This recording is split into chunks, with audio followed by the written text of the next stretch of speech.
Welcome, guys. Are you guys awake? Very good. Wake up, guys. Wake up. This is going to be awesome. This is the closing ceremony of HackZurich 2017. I'm Rasmus. I'm going to lead you through the afternoon. So, how much did you guys sleep, actually? Like, just out of curiosity. Who slept more than 12 hours? Leave the room. Like, who slept less than 6 over the entire weekend? Wow. I slept more. Who slept less than 2? Like, who just napped? Anyone? Anyone didn't sleep at all? Yes, over there. Kind of. He doesn't know. He doesn't remember. Okay, cool. So yeah, we're going to have 25 really cool finalist pitches today on stage. We will have tons of awards. And I also have quite a few funny photos, videos, and fun facts from the weekend. But we're going to do that after the pitches. So we're going to get right into the key part of this closing ceremony. So this is what you guys looked on Friday, for those of you who weren't here. Very fresh, very awake. The jury, I would like to thank the jury for joining us and for spending a few hours with us, evaluating all the teams. They told me it was really hard to pin it down to 25, and we had a few discussions with some of the jury members if we could increase the number. So yeah, I think they were very impressed. So let's give a round of applause to all the participants. Very good. And also to the jury. I think you all did a great job. And also actually to the companies, the guys from the companies who helped, making everything possible here on stage. We just had some last-minute setup problems with the robot and all the different devices, so it's quite a stretch. Now, before we start with the pitches, there's an opportunity to do basically vote as an audience member, and we're going to give out one Sennheiser headphone set for one of the guys who are voting. And the voting works the following. So basically, you go on this URL, so www.myvote.io/HackZurich2017. I'll just leave this up for like 5 seconds. And so on that website, you can basically register, and then you can vote for the individual teams. And we will also give an award for the audience winner at the end. This is the process, so, you basically sign up here, and then you can rank the teams. We are about to start with the finalist pitches. As I said before, there are lots of different devices. It's quite a hassle. So the way we're going to do it is that each team has exactly 2 minutes to pitch, and we will actually cut them off to keep it fair between teams. We're going to start with team 1 on this side, then do team 2 there, do team 3 there. So basically all the odd teams are on this side, and all the even teams are on this side. Basically, just like 5 minutes ago, I posted on Slack the final order, because we had to rearrange some stuff because of the robot. So check that ordering. That's the order you're going to pitch in. So I think Snap Split is the first one on this side, if I remember it correctly. So maybe you guys can come up there. And then basically once team 1 has finished pitching, team 2 will pitch. And once team 1 is gone, team 3 can already come up and prepare, so we have a very smooth closing ceremony. So whenever there's like a free spot, basically already prepare yourself, so we don't have too long breaks in between. At this point, actually, I want to give a big round of applause to the whole tech team for juggling all this stuff. I think every year it's like super stressful, but they managed to plug in any kind of weird device, and so I think this is worth a round of applause. Thank you very much.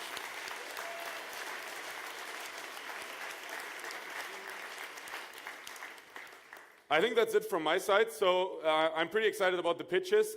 Please all stay around for longer, because we have one thing we changed this year actually is that all the teams who won the workshops are necessarily in the 25 finalist pitches. So there are quite a few of you who won workshop awards but who weren't on the finalist stage. So please stay around. There are, I think, in total like 16 workshop prizes and also all the main awards. So please stay around. Thank you. Let's start. So hello guys, every one of you should know the situation when you're at a restaurant and you want to split the bill with your friends. It's always a hassle, it's complicated. There are some apps, but they are complicated to use. You have to type in stuff, and when you have such a complicated bill, you have to do something, and we have the solution. It's SnapSplit, so it's a web-based solution. You don't have to download anything, you don't have to sign up, you only get your phone out, click on the picture, and then you can, on the mobile phone, take a picture, and we take the same bill, it processes it, and then the data will be displayed. Everybody gets a funny avatar, and then you pass around the smartphone and everybody chooses what he got. For example, the elephant was very thirsty and he takes a lot of drinks, a lot of beers. Then you are done, you pass it to the next person, so you see what the elephant took. You can take other things. Maybe you drank something of the beer of the elephant because you're a pig here, and that's it. And then maybe the last person, it took the rest. So you don't have to type anything in. And then you're done. You see the result, how much everybody pays, what he got. And the fun thing is that we have some awards, like the person which was the healthiest eater based on the data, and also some trivia about the data. There was a lot of beer there, so one trivia could be like that in Egypt the currency was actually beer, so people are encouraged to use it. It's fun and it's not that a big of a deal anymore. And shortly about the data. So here, yeah, my friend will take over.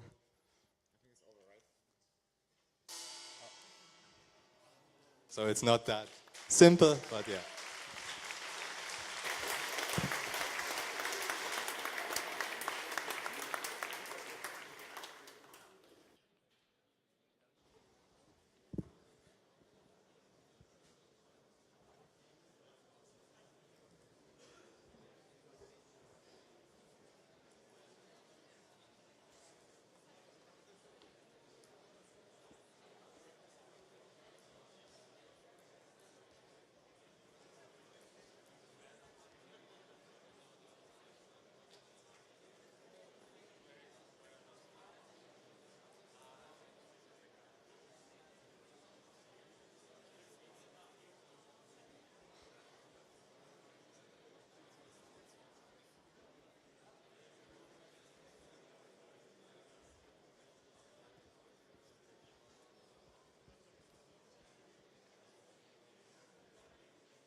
So, ladies and gentlemen, let's quickly talk about what makes us human. Mainly interaction, playing, emotions, maybe getting angry, some nice trash talk. That's why we have our player number 2, because it's no fun to play alone. And emotion can exist in humans as much as it can with robots. Let's start the game with our player 2. By voice command, I can give it a start. Hey. What can I do for you? Let's play a game.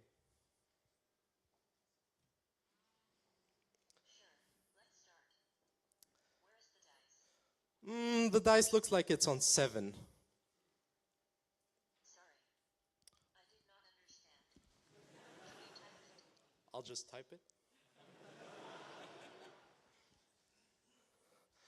This robot can pick up a dice, it can throw a dice, it can even play as its own player.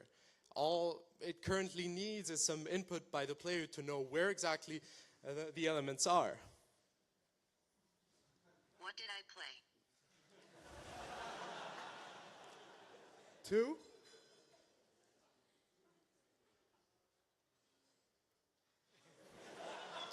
Shouldn't be laughing.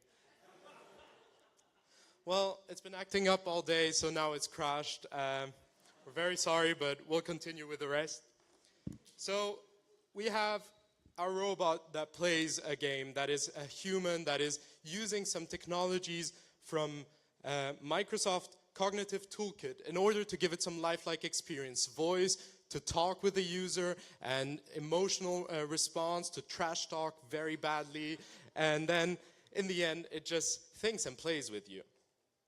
All of that with one goal: to act as a human, but to play with you, to give you an experience of a companion, of someone who'll be there in the long future, because the future is a coexistence with robots. Then just put this in front of kids and they'll accept it at some point.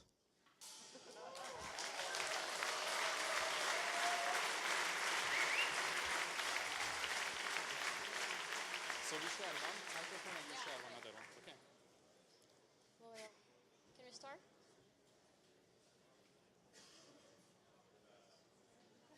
Should we begin? Can we start? Yeah? Yeah. Okay, let's go. No, it's not. Okay. I think it was a no. No? No?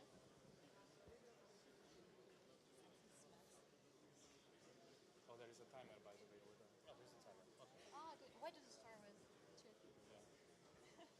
Sorry, the timer is The timer is in two. 2 seconds. The timer. I think it's a timer. It can count down to 0. We can start? Okay. So hello everybody, we are Bank Talk and we developed an application allowing to query databases with your voice and also perform analysis on the fly. So since we participated in a banking challenge, the demo we will make is banking specific, but the concept is very generic and you could apply it to any database. My favorite example would be a management meeting when someone without any coding experience would like to access large data, the data of his entire company, and make decisions in real time. So we prepared a short demo for you. Sure.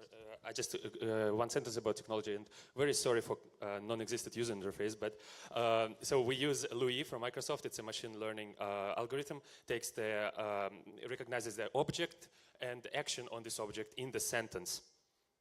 Okay, so we have a really quick user demo, showcase, what we are going to show you. So 2 managers are meeting without any IT coding skills. Hi, how are you? Can you show me some of your clients' data? How many rich clients do I have?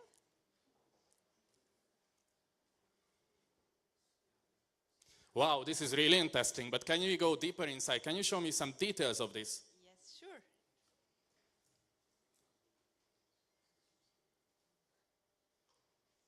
Show me rich client data. No, it says claim. Can you do it again? Okay. Oh wow, this is really interesting. You have a lot of wealthy clients, but based on location, can you also arrange them? I would be really interested in that. Yes, sure, we can show that visually. Where do they live?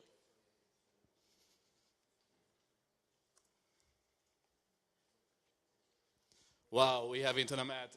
Amazing. Thank you very much. It's really interesting. That was a really basic use case. This was really focusing on banking, but it's really generic. We can do with everything. Oh!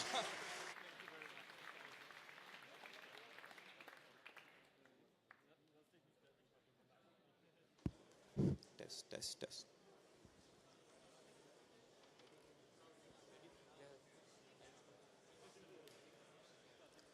Good afternoon. We have a problem. People with hearing deficiencies need our help. Big events are often accompanied by awesome talks such as the one that we had with Mr. Marty, but however, deaf people do not have a translator with every event. Firstly, because translators are expensive, and secondly, translators are often prone to human errors. We aim to eliminate this problem today using Microsoft's cognitive services and a bot, Yumi by ABB. So we train the bot using Microsoft services, and we do a speech-to-text translation and also provide gestures by the American Sign Language using the bot. Hello, we are here to help you. So now, as you see,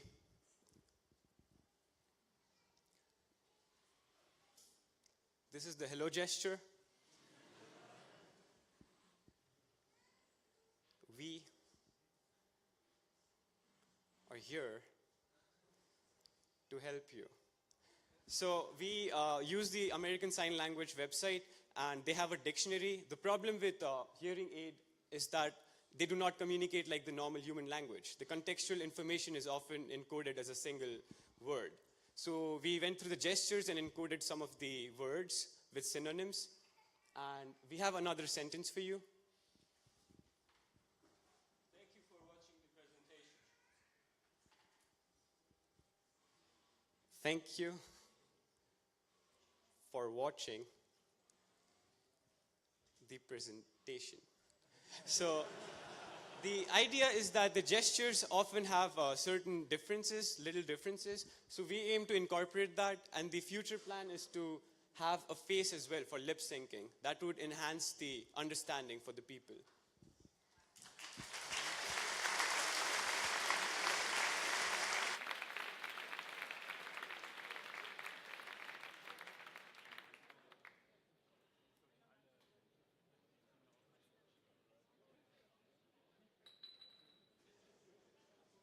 Hello everyone. We want to show what we have done. We participate in the Swisscom challenge, and we developed a crowd pick. So whoever has been at the run probably knows that there are photographers around the trip, and they usually take 1 to 2 photos for, let's say, a marathon. And unfortunately, not everyone looks like this guy, more like me.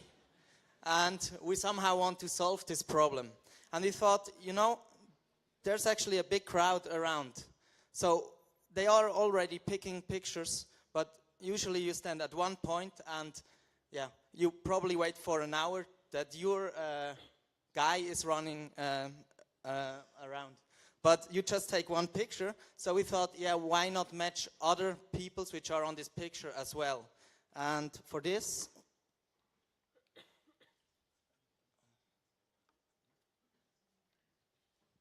I will do a short demo. So this is our application. You can see all the runs. You can join one and you will see who is participating. But there's also this camera mode, and I will just switch to it, and then you can see what I'm doing.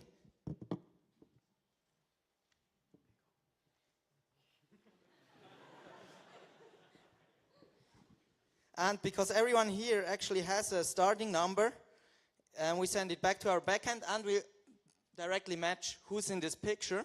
And afterwards you can also see that this picture is now linked to this account. So as soon as you cross the finishing line, you will see all the pictures which were taken from you during the run. And yeah, that's it. Thanks a lot.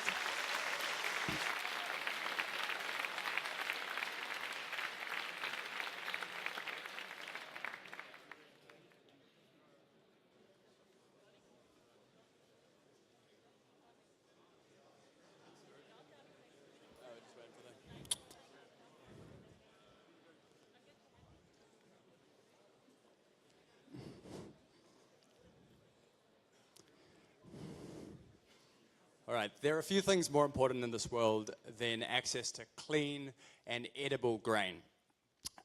This runs the age-old adage, you are what you eat. For the next few minutes, we invite you to lentil your guard down and join us as we take a stroll down Lover's Grain. And let's rekernel a passion for corn. We live in a world where no good seed goes unpunished, but we've been thinking, and we believe that somewhere over the rainbow, there's a better way. With the best in kernel engineering and an approach to brand awareness never before seen, Midnight Grain to Georgia is a sexy new company sowing the seeds of a new way to think about cereal. Here is the grist. We've been working daily from dawn till husk, and we can't wait to show you our husbandry's produce. Midnight Grain to Georgia is proud to bring you a grain-blazing new technology that sorts the wheat from the chaff, literally.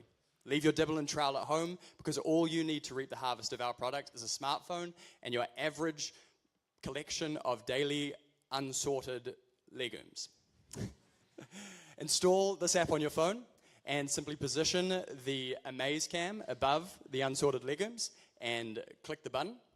That will send the information to our servers, and we'll do some static analysis of these legumes and tell you which ones are which so that you have a clearly sorted box of legumes. Though there are many husky voices in the increasingly fertile corporate landscape of machine learning and computer vision looking to trick you with seedy solutions, Midnight Grain to Georgia's Tech is organic, homegrown genius.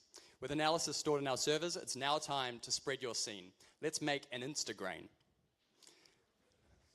Each post will automatically be tagged with some relevant hashtags, which you'll be able to see here. So we see the latest grain here, and the hashtags we have are hashtag Huskin' Huskin' you shall receive, Feel the Coon, Midnight Grain to Georgia, and Instagrain. Big thanks to Beulah for the corn.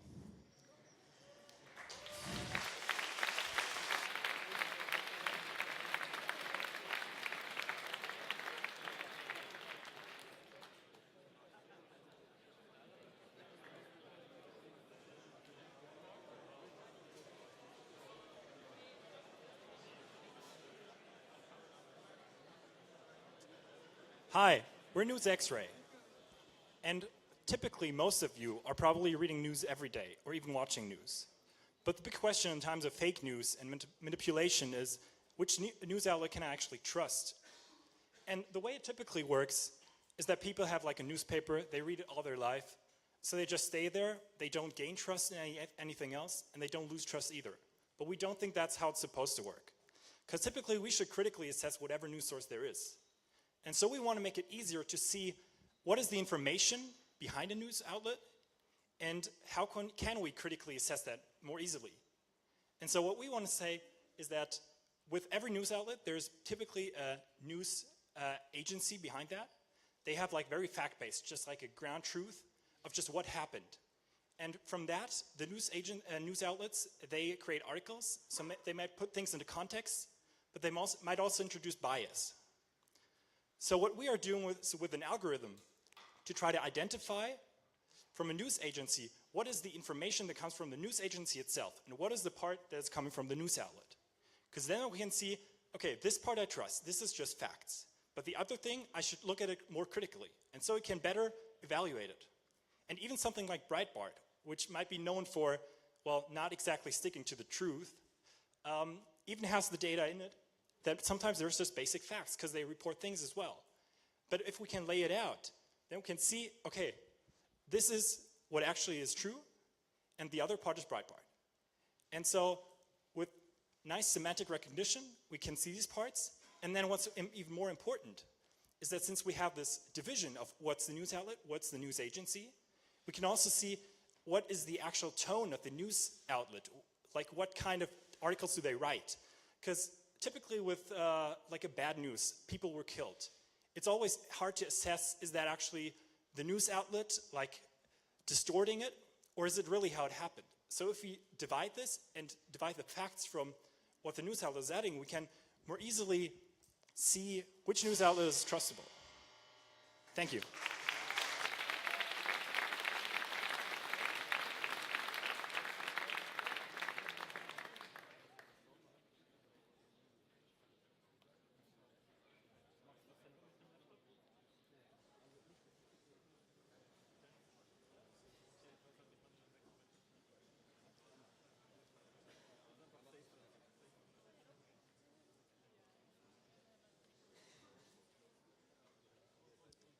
Hello? Hello, we are HealthFit. Do you think dieting is fun? Sure enough, no. There are many companies working on addressing the nutrition management market. So many tools that count calories and tell us what we have to eat. They suffer from two main problems though. First, lack of scientific background. Many of them assume a single type of diet when we know from the scientific literature that each metabolism is unique.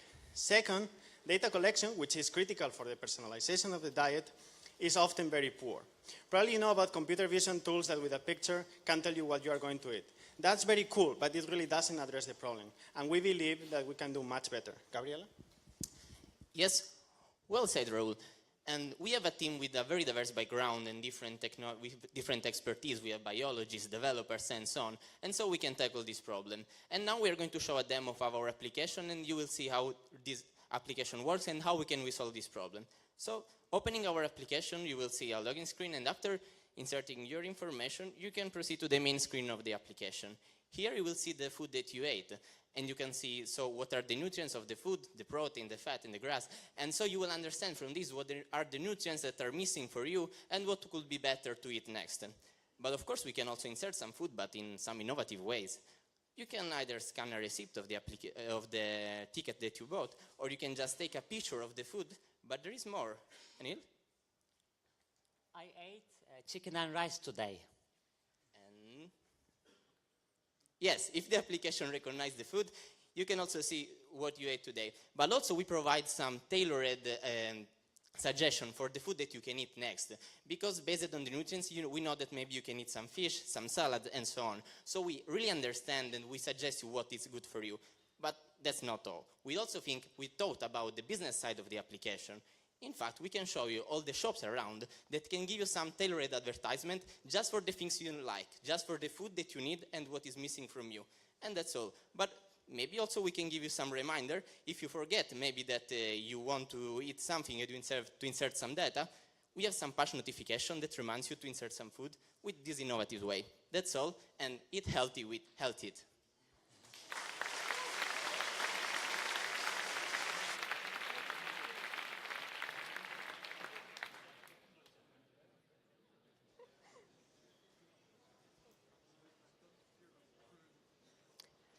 Are you also nervous when you have to give a presentation? I have to admit I am. And what I'm mostly nervous about is that I forget to switch slides in the right moment or that the connection doesn't work. So we are Christina, Cynthia, Sean, and I'm Kiki, and we have decided that it's time for a change. We want presentations to be less stressful in the future. Today I'm very happy because I have 3 people here that listen to certain signals and change the slides in the correct moment, but I don't usually have people doing that for me. With our app, you can upload a slideshow, and once you've done that, you can set a number of keywords for each slide, and upon doing that, you can start the slideshow.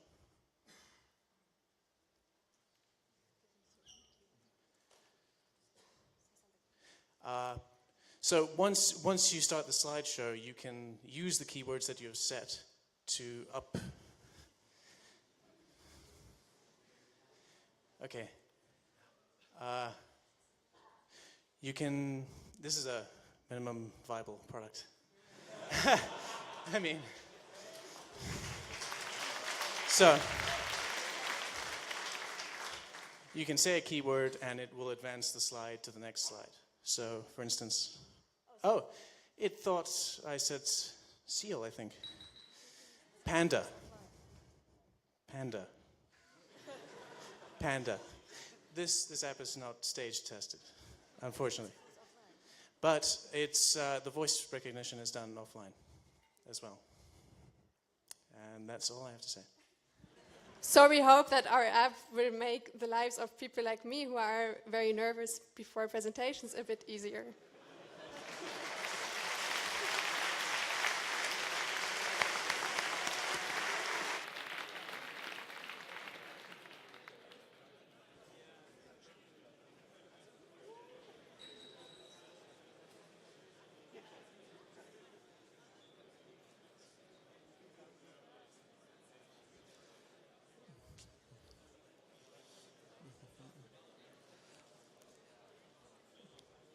Hey guys, we're Connect the Dots. We're a team of students from Munich. So you can see Timo, Kim, Klaus, and me, Valentin. And we have a problem that probably all of you face as well every day. The problem is we are reading news, reading like new ideas every day, articles in newspapers, but we never know what's actually happening. Is it just like an author's opinion? Maybe it's like distorted opinion. Many newspapers are in the same region. Maybe they get the same information. So we want to like make this easier. We want to make this more objective. So we want to aggregate and match articles together that talk about the same topic, right? And the principle is pretty easy. Our app sits in the middle and aggregates information from all these APIs, many different newspapers, across their website, takes all the articles and puts them in our engine. And we use OpenCalais and our sklearn machine learning to classify them and to match them together. And with that, we produce an overview of grouped together articles on our webpage.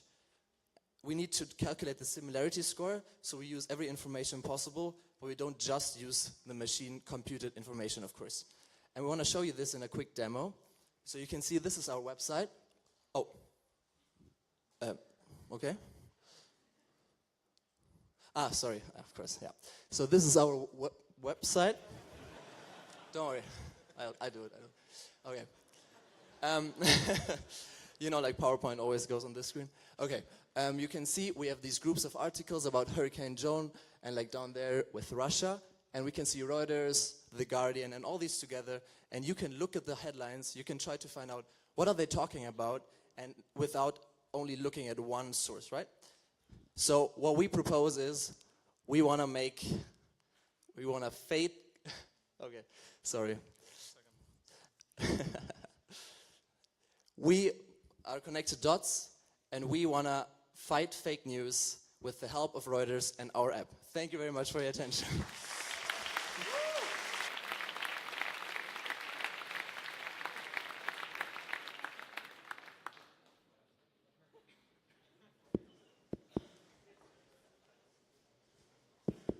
All right. Hey guys, we are Archive, and my name is Kolja, this is Maxime, this is David, and today we are going to take a quick look at Maxime's life. And at the moment, he is really looking for a social security number. I really need to get my social security number, but all those letters, I just can't find it. Ah, Maxime, good to meet you. Actually, recently I found a paper of yours. But to be honest, this is no way how you treat your data. But luckily, there's a solution. You can now just, whoops.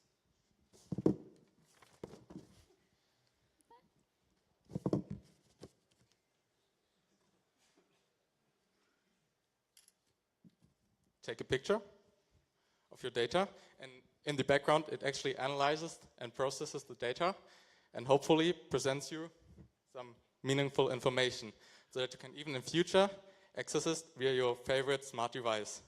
So Maxime, let's give it a go. Cool. Alexa, ask Archive for my social security number. Your social security number is 162279828. That's pretty cool. Thanks.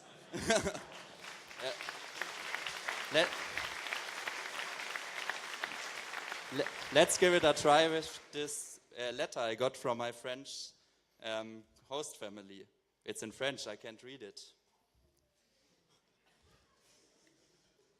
Alexa, ask Archive for the latest letter from Henry. An error occurred in your skill. Yeah, Please that's check the response card for details. Alexa, ask Archive for the latest letter from Henry. There was a problem with the requested skills response. Okay, that doesn't work now.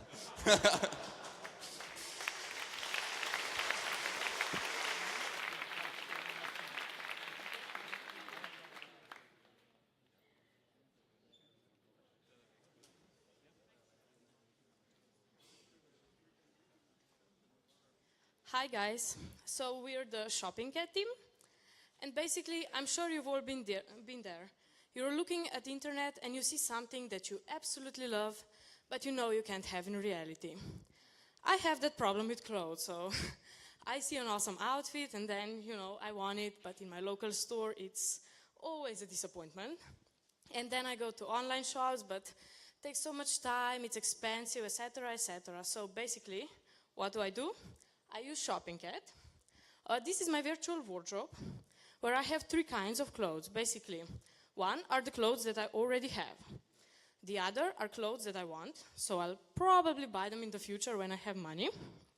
And then there are my inspirations. So basically, inspirations are pictures that inspire me. So, for example, for now it's about outfits, so basically it's all clothes. and I can upload them here, and then with the use of API, you can get recommendations. So basically, we recommend similar products that you can actually buy. That happens with another click of a button. It's very quick, efficient, easy. Basically, you can upload your inspirations 3 ways. There's the old uploading from your computer kind of thing. And then, since usually we get inspired while browsing the internet, maybe it's an ad somewhere in the background or whatever, basically, we have a Chrome extension plugin. So you can just click a button, maybe crop it if there's more outfits in one page, and then with another click of a button, it's already in your wardrobe. Also, for the people on the go, we have a mobile app. So basically, if your friend has a great taste, you can also just, quickly scan their outfit and then also upload it to your wardrobe. So you can later on get similar clothes or something, even though that's kind of creepy. So in the future, we were also thinking about including APIs like Instagram, Pinterest, basically the sites and platforms where people get inspired a lot, and focusing on other stuff besides clothes. So make your inspirations into reality with us.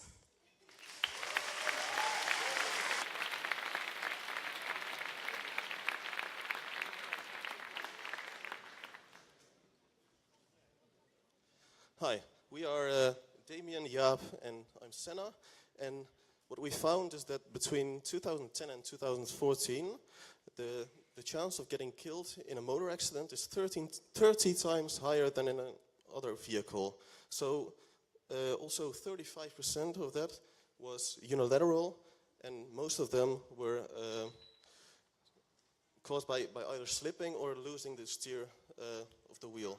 So we wanted to reduce that number, and therefore we created this app, Motor Radar, and it shows you like sort of a compass where the rain is coming from in a circular angle, and then we can let it propose a route to the nearest shelter. Rain is coming from multiple directions. Would you like to find a sheltered place? Yes.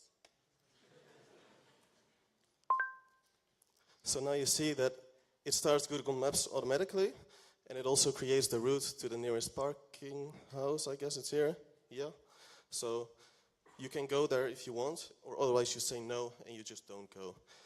And we think this is a win-win situation, both for the user of the app, because you can find a shelter and you have less accidents, and also for the insurance company, because they will have less claim rates, and they can reduce the policy price or something. And furthermore, we think it's really easy to scale this product, because we can also use it to different types of transportations, like walkers or cyclists, whatever you want, and also different types of weather, like like snow, frosting, hail, whatever you want. And therefore, we think this is a great product to use for all the insurance companies, actually. Thank you for your time.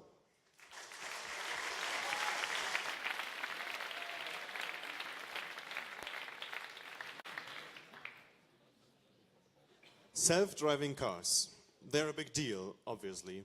But what if I just want to get my car into the garage? Well, we partnered up with AMAC and Copernicus, and they challenged us with a task to build a remote control for a real car. Yeah. As you can see, that's not really a real car, but just rather a simulation. That is because they wouldn't allow us to get the car inside here. It's standing inside, in front of the building. But basically everything we show you will work with a real car. It's... Trust me. It's the same protocol, you just need to change the address and it really works, honestly.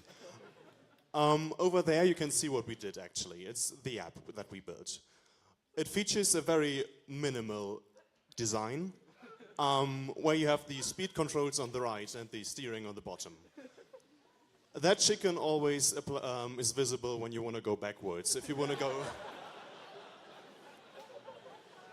That is because we don't have a camera on the back. if you're going forward, you can see there is, no, we go backwards again. But if you want to go forwards like this, you can see there's actually a camera. It's like a little flickering because of the screen, but you can see where you're going. Where we're going to go from here is that besides providing us with the stream of the video of the app and to control the car, we also got data for the backbone of the car, which is the CAN bus. With a CAN bus, you can pretty much do anything with a car because you can control every feature.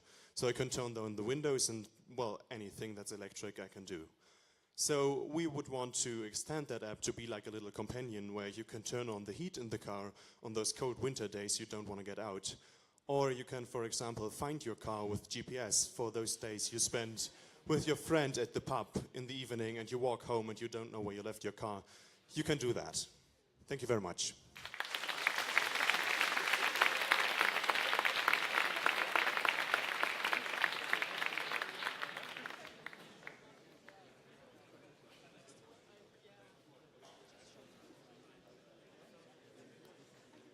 So we at Paratar, we think the next trend which is going to be here is the Internet of Products. As we've seen before, people like to make pictures of something they see and not go to shops and search for things they like. Well, I'm even too lazy for that. So I like people doing that, and then when I see it, I want to get the products straight away without searching for it. And also, I hate when I buy something, I have to have so many accounts, I have to give so many personal data. I really hate that. And another thing is, we have to pay so many fees for the payment providers. So how can we change it? Yeah, as a merchant or e-commerce website, I want to have my money right away. I don't want to wait months or days to see the money coming into my account. I just want to put my stuff there and I want to receive my money. So this is Paratar. Recently I was searching, I wanted to get a dandle for the Oktoberfest, but to be honest, all were too conservative, so I found this one. So here we have a QR code. We are going to use the app from Uport.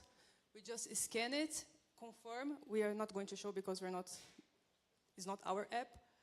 And as soon as it's confirmed, that's it. You just paid. Every information that was in Uport, that is your address that is in the blockchain of Ethereum, already went to the merchant. The money is already in the merchant, in the e-commerce. All the fees are divided and separated via the smart contracts. So what are smart contracts? Smart contracts automate all processes. They get rid of their payment providers. You don't have to pay the fees. They even automate legal terms of services. So if you want to revoke something you bought, you don't have to write to the shop. It automatically, a window opens for 14 days, notifies you when you have to send the good back, and the payment you receive automatically back without doing anything. So, yeah, that's it.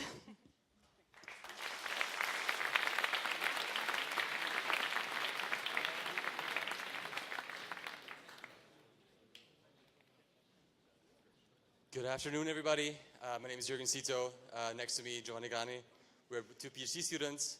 We call the SEALs. It's a software evolution and architecture lab. No, nothing fancy. And I do want to be humble, but I want to say what we've built the last 2 days might change your mind of how we can explore cities. So, new cities are amazing. We have here 58 countries people from 58 countries that want to explore new cities, and it's beautiful and it's exciting. Planning those trips, not so exciting. You have multiple information sites that you have to go through, and it's a lot of pain to fit that into your schedule. We thought, hey, can we take the pain away from you? And how can we do that? Maybe you as a traveler can open up high-level preferences of what you want to have. So for the sake of time, we built this in an app called City Explorer. We have a web app and we have a mobile app. And for the sake of time, we're showing both at the same time. So let's say you're here at HackZurich and you want to do some sightseeing and you want to go from Techno Park to Zurich HB. And you have 3 hours of time. In those 3 hours, 180 minutes, you want to stop for 5 minutes to look at the sites, take some pictures, and that's it, go on. On the right side on the phone, we're going to look at a pub crawl. Let's say it's Saturday, you've been hacking all day at HackZurich, and you want to get a nice brew. So let's, at the same time, press Find Route and see where we can get there. Who's going to be faster? So given those high-level preferences, what we do is we slice the data in a way that the search space gets smaller and fits all your constraints. And on the fly, you can add more constraints. And here, actually, this is done. And if we go in here, then you see the route that gets you from Technopark, where we are, to Zurich HB. And, right. So, basically, that's it from us. Okay, thank you.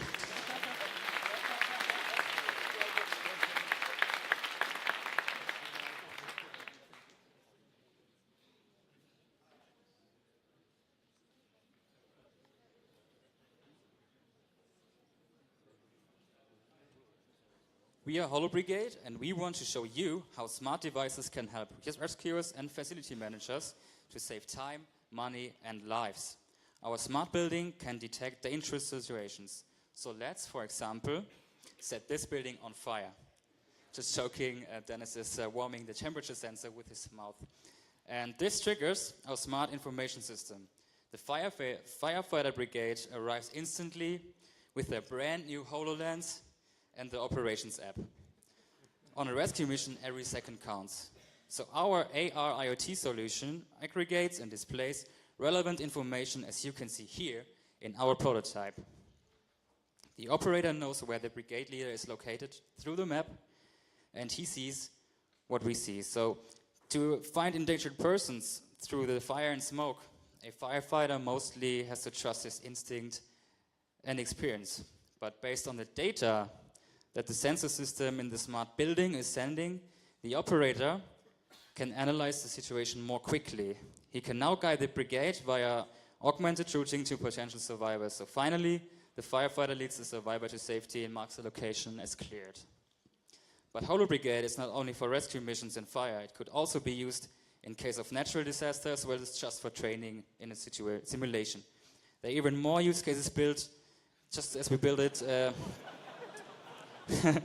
by using this smart devices. A useful 3D mapping of the building is generated automatically, and we learn how well escape routes do work, and our product can reduce risk, which can reduce cost for insurance. With Holo Brigade, we bring smart devices together by combining the intelligence of the smart building to augment a rescuer's reality.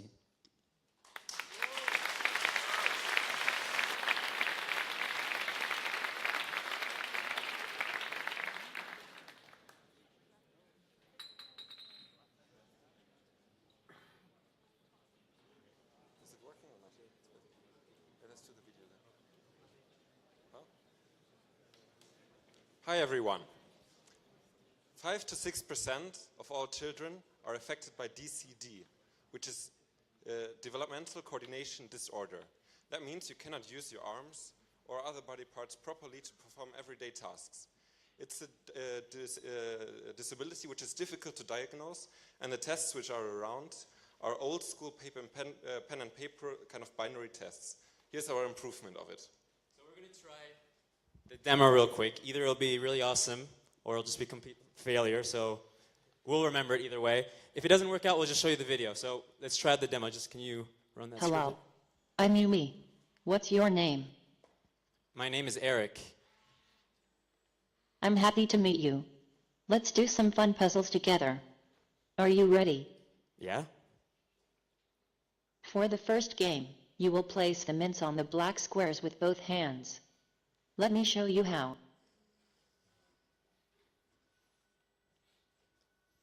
Now it's your turn. Go ahead.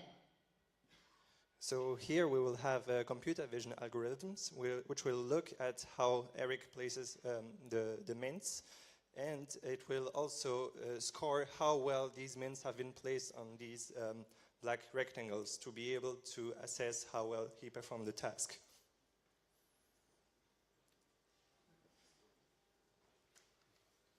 It's not running anymore. Okay. Yeah. Switch to video. seems like the next task is not coming up, so... We switch to backup. We'll show you the rest in the video. Yeah. Yeah. So... Almost there, but you missed one. Great job. Let's move on to the next game. In this game, you will place the coins in the piggy bank, like so. So the first one kind of tested the bimanual coordination. This one is more testing the Now accuracy it's of your the turn. child. Go ahead. Now the computer vision is in the background evaluating with which speed you can put job. the coins in the piggy bank to assess his motor Great skills. job. At the same time, a cognitive engine Great evaluates job. his facial expressions to see if the child That's is it for today. happy or distressed Thanks during the for your exercise. turn. I had a blast. How did we That's find it. the coins? Thanks.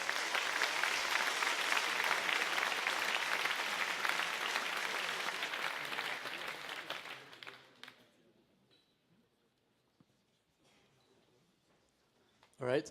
Hello, guys. We are Code Battle from Belgium. We build a system where programmers like us can play games against each other, but we're not playing. It's our code that's playing against each other. So what's the thing? Everybody can submit bots, and they play simple games against each other. Our system is just based on extensibility, so there are lots of games you will be able to play in the future. You can write bots in whatever language you want, which also allows our system to be able to be used by kids, for example, if you provide them with a simple interface. So what we did this weekend, we created a first version of our framework in JavaScript. And we have one game that can be played. It's called Battleships. So everything is, so people can upload code for their bots to play the game. Currently we only support JavaScript code. But we use Docker to run all things, so it's quite easy to enhance it to also be able to use like Rails or Python or whatever programming language you want to use. So that's actually what we did, and we'll give a short demo, I think, about it now. So it's just online. So this is a simple 1v1v1 game where you can replay the game, so you can learn more about what your bot does. Then you can improve your code. There are also tournaments where multiple bots can be put against each other in a big bracket. You can compete against each other, you can compete against your coworkers, improve your coding skills. That's it. Everybody feel free to try it out after the presentations. Codebattle.ga. Enjoy. Thank you.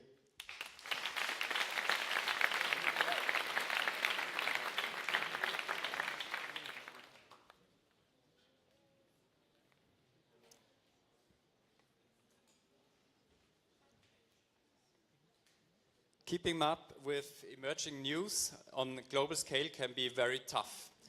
And worldwide, 2.5 exabytes of data are created every day, which means that are 90 years of video created every day.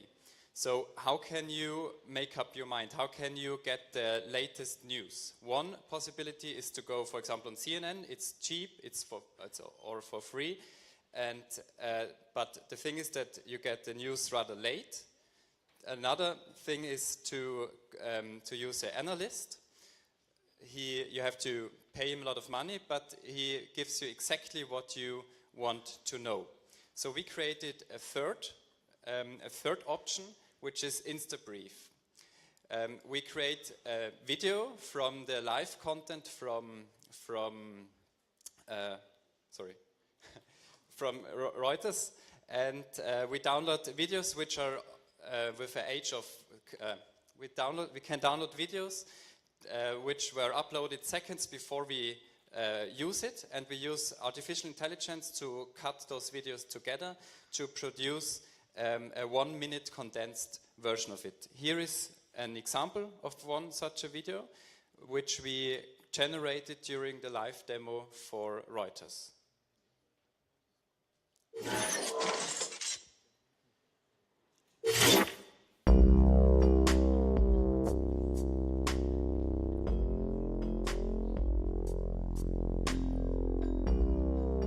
We show the metadata from the video on the running text. We cut the scenes, we analyze the scenes, and we do not show content which is not easily capturable in a short time. Like we used face recognition to see if there's a big face, and if there's a big face, then it will be an interview, so we don't show this part.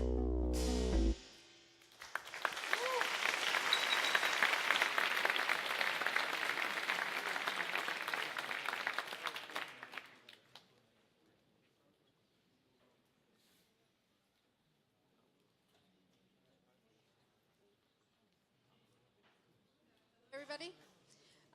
I guess as many of you come from business, you already have an employer. If you don't and you still are studying, you will get an employer very soon. Our topic is we want to make the employees happy. So I think there is a very, very tight relationship between the happiness of employees and actually the performance of the company. Nobody wants to have unhappy employees because unhappy employees leave, right? And if this is happening, the company should know.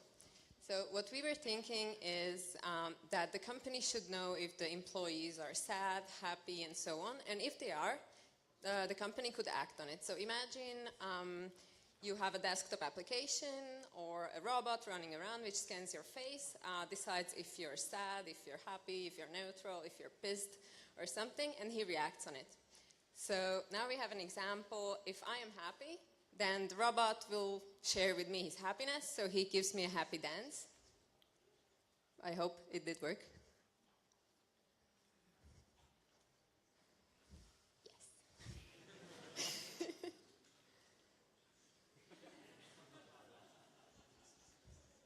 Then what could... Oh, okay. So he gives me a happy dance twice, in this case. All right, so what happens to me lately a lot that I get out of meetings pissed. So I need somebody to cheer me up. It's usually my colleague which sits next to me, but if there would be a robot, he could also do that. So if I'm angry, he can just wave at me and try to hope that my mood will be better and the next person which comes with a question to my desk will not face me when I'm angry. Also, if I'm sad, he can try to cheer me up and offer me a hug. This is what he will do now. Oh, no, he's still saying hello. But at some point he will get there. So this is one of the versions that we used with using robots. Then you can evaluate how the person reacted with taking another snapshot of his face. You can use it as a desktop application. Where it just scans you and gives you a joke on your computer, or sings a song when everybody in the room is actually upset or something, and the company can use this for campaigns. So what happens if I give my employees free fruits or free chocolate in the office? Will it lift the mood up? Will it be better for my employees? Will the company do better? Oh, I think we are out of time for a bit. So...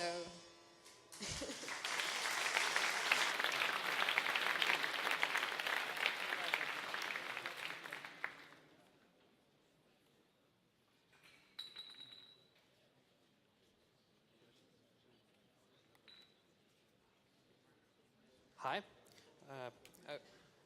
Okay, can we start? Okay.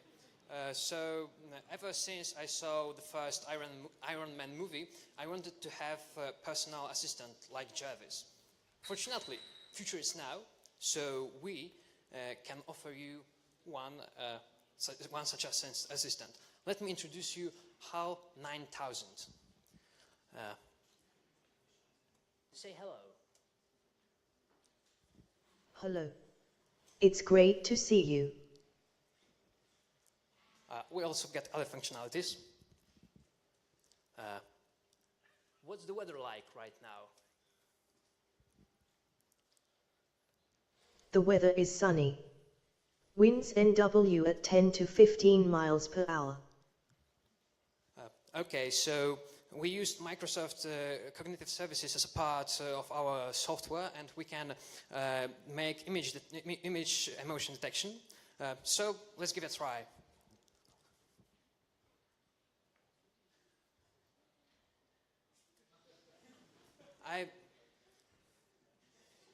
It's quite difficult. I've just made a sad photo. You seem to be burdened with something, sir. Want me to tell you a joke? as you can see, our assistant can do a lot of things. It can find useful data, it can get your current mood, and what is more important, you can talk with him like our friend. So, thank you very much for help.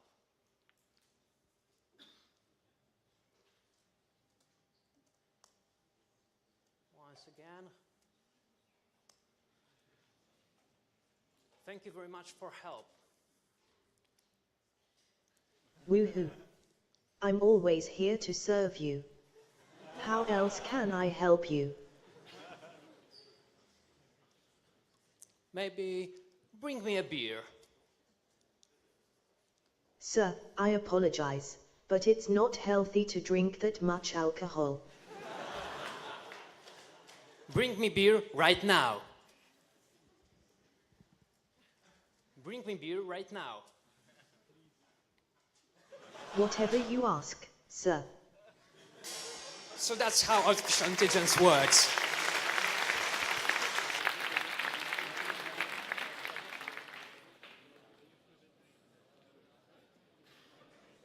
Hi. Well, perfect. Hi everyone, we're Team Peak Pass, and we developed an app that lets you pass the peaks during rush hours.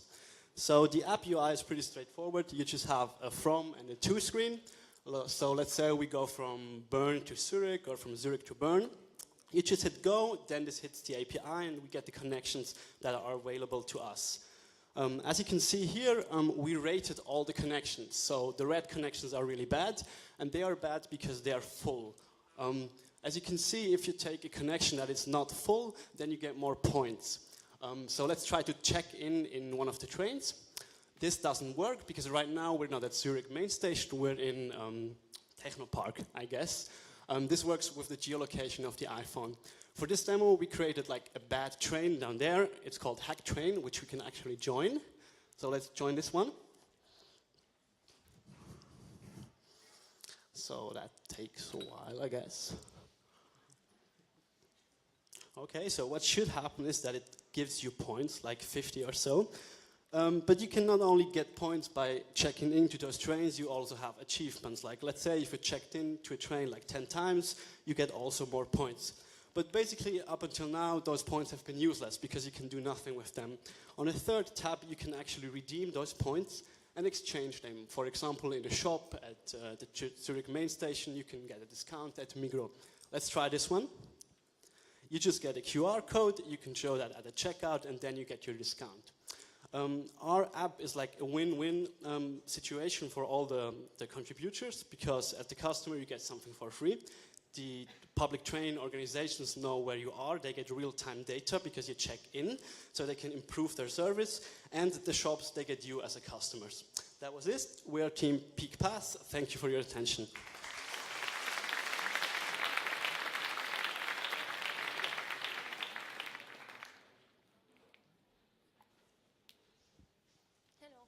According to statistics, more than 2 million kids suffer home-related injuries every year, and around 62 of these injuries are with a fatal ending. We are trying to tackle this problem by creating safe home. All right. Hi guys. So as my friend told you now, can you continue the slide? So basically, we have these terrible statistics. We have these children who are getting injured within their homes, and some of them are actually dying.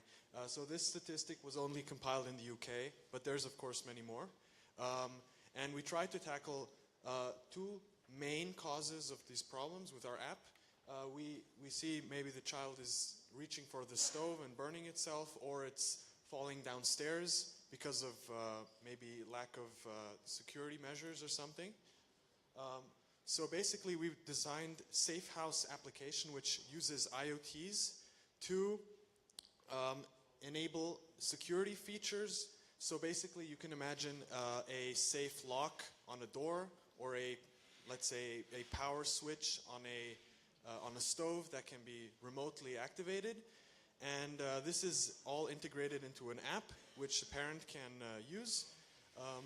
So Paulo will explain the app to you. So unfortunately, I cannot connect to the Raspberry, and so I cannot show, how it's working.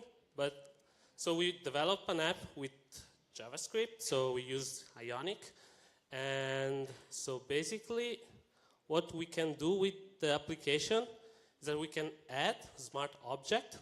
So, for example, let's suppose we want, to add a stove in the kitchen, of course. And then, so we have the object right here. And, well, of course, like the connection problems are because the Raspberry is not online. In any case, so we have some options. For example, the power is just to triggering on and off. And I would like to show you the LED, but as I was saying, it's not possible. And so, well, that's the main design.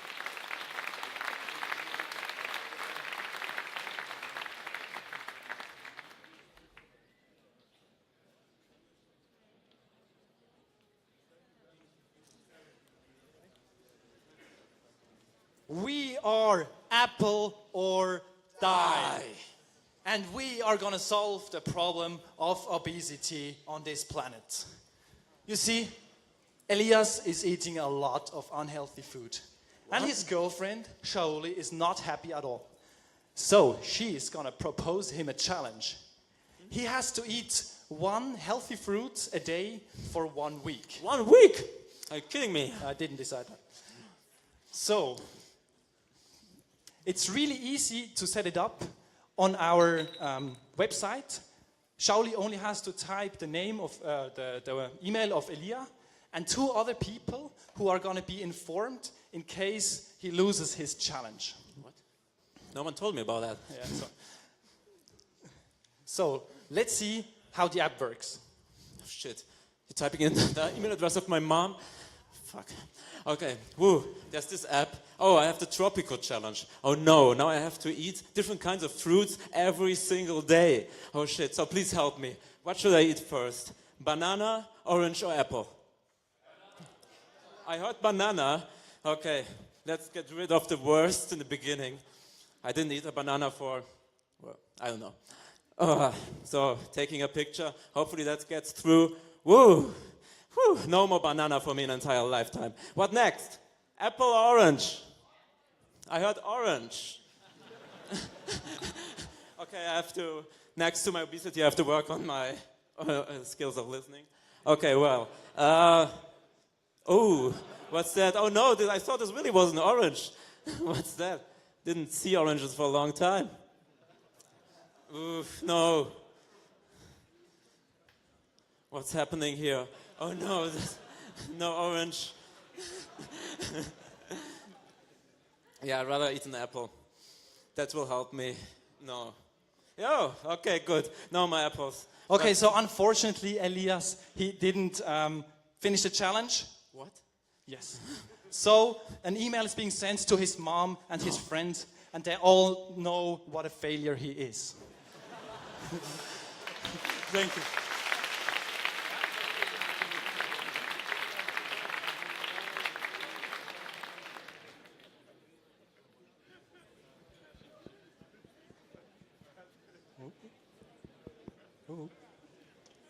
Hello, we're a team from Sweden, and we're so happy to be here to talk about the subject that is very close to our heart. We believe in the good of transformation. We believe in the curiosity of humans that they want to explore new ways. We also believe in that we can change the user behavior of an entire population just by changing the way we present data. Yeah, and we have designed an app that will notify you on your phone when it's time to leave, for example, from home to your work. The app interface is designed to show when it's peak hours and let you as a user decide if you want to commute during peak hours or off-peak hours. We have also included gamification, so for each travel that you make off-peak, you will earn some points. Woohoo, right? And these points can later be used as discounts for, like your future travels. And this is what it looks like. When launching the app, you're greeted by a clean interface. From here you can start an ordinary way of searching for travel yearnings. When presented with a result, you directly see a revolutionary new interface for picking the time when you want to travel. This is our contribution. We present results in a total new dimension. Instead of ordinary timetables, you see a congestion distribution. And as Michaela mentioned, gamification. For each good ride, you can also earn some extra points. We solved the problem that making people checking in on this by scanning QR codes. Once checked in, the points will earn to you a discount. But this is just a small side effect. The big thing is trying to change the behavior of how you search into thinking in new ways of choosing less congested travels. Thank you so much for listening.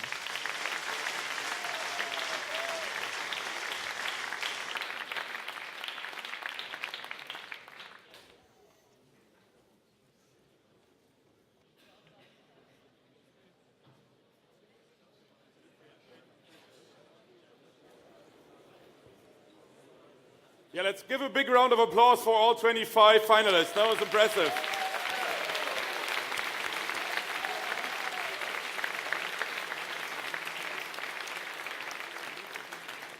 So now it's time for the jury to, decide on the three winners. I think they're already discussing quite a lot down here, so pretty curious who's going to win. Unfortunately, we had a slight problem with the myvote.io website, as some of you noticed in the Slack channel. So we created a poll in Slack. So most of you should have received a message by Polly. It's actually 3 different polls because you can only put 10 per poll in Slack. But yeah, it should be fine. Yeah, do you have a question?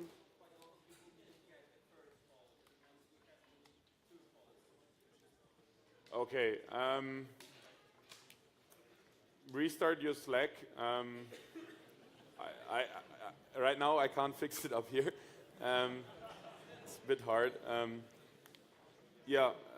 think Jonathan can double check if he got question on the third poll. Worst case, he can create it quickly. Cool. Because we still have some time until we give the audience award out, so it should be in after all the workshop awards. So don't worry about that. So let's get the slides up.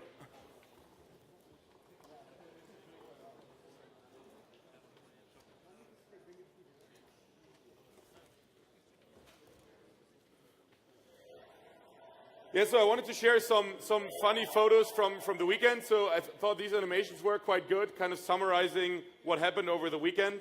I think especially the ball pit was pretty popular. But before that, actually, let's get started. So some people didn't dress properly for the event. I don't know why he came with a suit and tie, but I don't think he got the dress code. Ball pit was super popular also for work. We should actually think of flooding the entire technopark next year with balls. That would be cool. Shall we do it? I think that would be awesome. Let's screw all the tables. Let's just have a big ball pit. And there are tons of photos of people working in the ball pit, or sleeping. I could give you another 20 of those. Also, one person lost her badge in there, and they actually, I don't know if you guys realized, but at around midnight last night, they actually took all the balls out of the pit and then back in. It took them an hour, but they found the badge, so that's good. There was tons of food, so I'm sure you all gained some weight over the weekend. Some companies actually cared about the smell in here, and I think that's really important. I think that what they forgot is that they were giving out the axe, but it was only for men, so she was a bit unhappy about that. But I think she used it on her neighbors. Also, Bolt was there. And now let's get to my favorite part, the sleeping photos. So there were tons of really good photos of people sleeping. So this guy was well prepared. I think that will be actually a cool add-on next year. And I'm also always looking for trends, what is a new sleeping trend. And I think after showing some photos of people in the hallway sleeping, that seemed to have ended up in a trend. So there were tons of people sleeping in hallways. And I asked why did people do that? And we changed the sleeping situation a bit this year. So we had a women's only room, which worked really well, I think. But also, then I asked those guys in the hallway, and we're why do you sleep there? And the problem was that apparently there were a lot of people snoring this year. So it was just like not possible to sleep in the room. So what we're gonna do next year is have a snoring room. So, you know, you have to put that on the registration, and then that's the only room you're allowed to sleep in. Also, like, I don't know if people are scared that it rains in here, but there were tons of people sleeping under tables. So again, like, also on the second floor, like, that was also like, seemed to have been a common trend. Oh, he was close to the Red Bull, but didn't get it. And he fell asleep during work, so also quite impressive. Those two photos I showed during the opening ceremony, and they actually came up to me on Saturday and were like, hey, we were actually in the same team. So, you know, it was by coincidence I showed this photo and this one, but it was like, it's the same team, and they're actually here right now. Where are you guys? Back in the back there. So that's Team Crazy Sleep. So let's get started with some stats. So there were more than 800 attendees on Friday. We had more than 572 participants who actually showed up at the event, which resulted in 145 submitted projects at the end. So, you know, if you didn't make the final, first of all, there's still the chance to win the workshop award, but also there was quite some strong competition. Lots of coding, more than 10 working years, and also people traveled more than 5 times around the world to actually come here. Now, there was a lot of code written this year, and tons of internet traffic. So if you take the equivalent, it was like 4 months of Twitter traffic, I think. The food would feed a blue whale for like 4 days, or an ant more than 6,000 years. And then there were 600 pizzas, which is 150 kilograms of wheat. And you know, if you put this into the Bühler setting, it's actually 2.3 million grains. Now, the next part is my highlight of the evening. I hope the audio is connected. Is it? There is no audio. Is it? Okay. Let's see. So I got this video last night from a guy called Owen. Owen, are you here? Yes. There he is. And it kept me up for like another half an hour because I kept watching this video. So basically, I think you know, there's always a version I present you. So why do we do HackZurich and what it's all about? And I think he got what's happening behind the scenes and created a really funny video, so I wanted to share that with you.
That kept me up last night.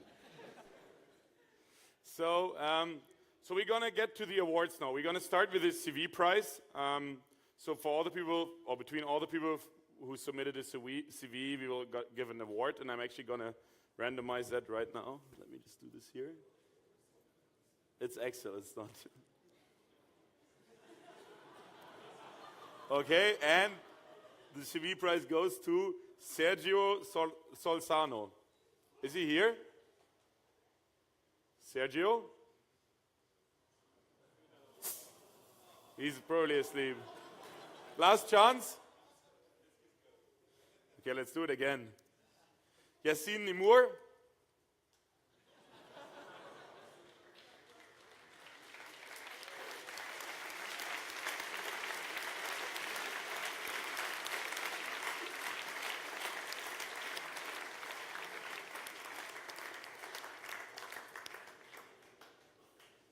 Hey, I need the award. Jonathan?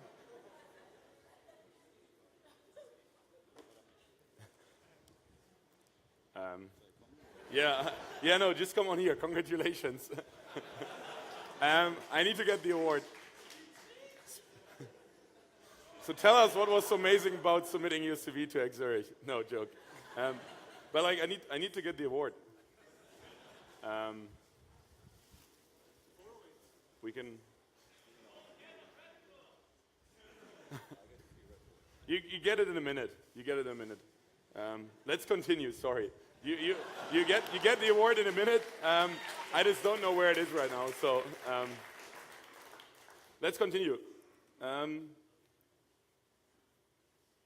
So a quick presentation from one of our partners. I'm going to do it, Swiss Prime Site. They're in the real estate space. Basically do a bunch of stuff. And they're actually interested in a lot of different technologies. So, you know, if you're interested in any of those technologies and the real estate prop tech business, please reach out to Marcel Denner. This is his contact details. Just send him an email, and if you want to do anything about real estate, you should send him an email. Now we're going to have a presentation by F10. So I'm going to ask Ivo Ronner on stage.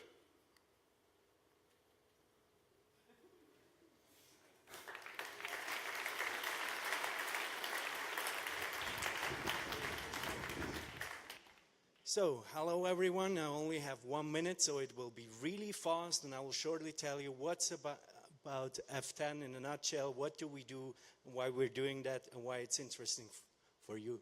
So first of all, we're a non-profit organization, and we want to create the future of finance. That's why we have an accelerator with a focus on fintech, regtech, and insurtech.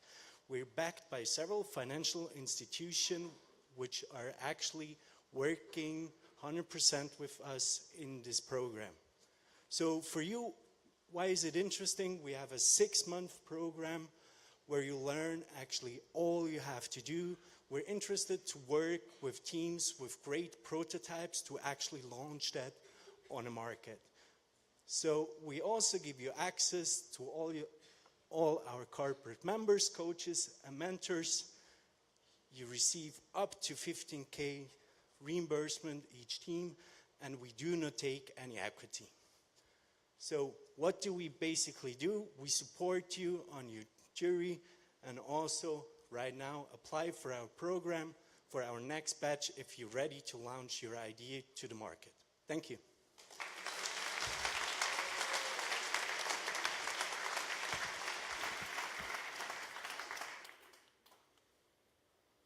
So before we do workshop awards, here's the CV prize.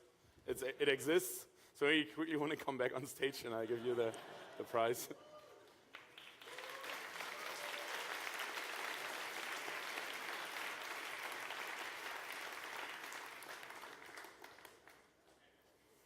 So submit your CV next year. You can get on stage twice. Congratulations. Enjoy. So now we're going to have the 16 workshop awards. They are going to be presented by the 16 companies.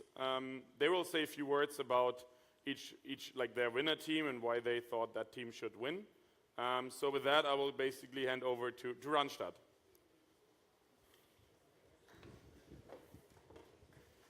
Hi, so we had one team that did it for us, so they won the award with us.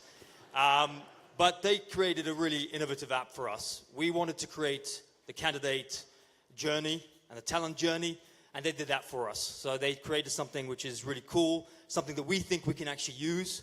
And yeah, I think they should come up, and we want to give them their award. So SWOG team, please come up.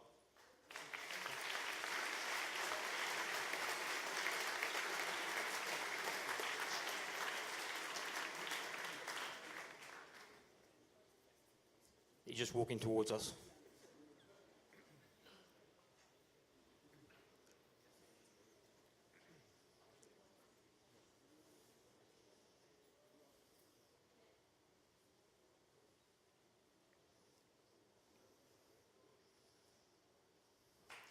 Hey, congratulations this team. Here you go. Cool for you guys. And they're going off to Amsterdam to our digital factory. So well done. Congratulations.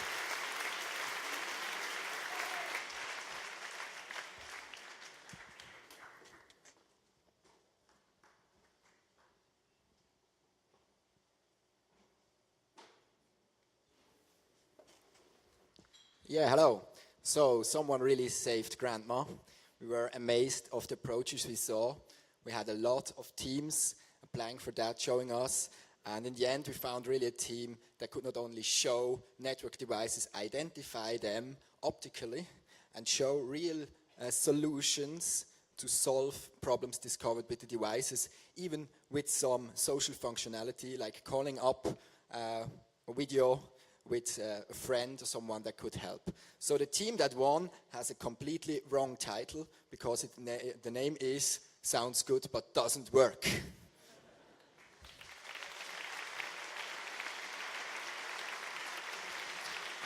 Amazing app. And it was really not an MVP, it was really great. Come up, come.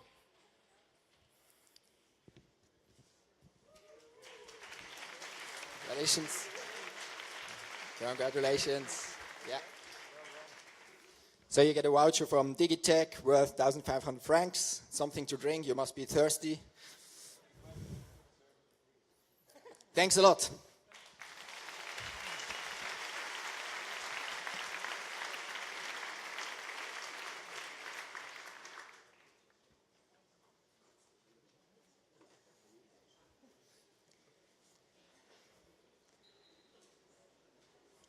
So, hello everyone. First of all, we'd actually like to thank you all for an amazing experience here at Hack. It was our first time at Hack, but for sure not our last. So, it was really inspiring to see how skilled everyone is and how much output can be generated within 40 hours. We really can learn from you a lot. So, for now, we would announce the winner of our challenge who actually took the case to the next level. And they were already able to present their case to all of you, and I think you were equally impressed by them. It was the third team, namely Bank Talk.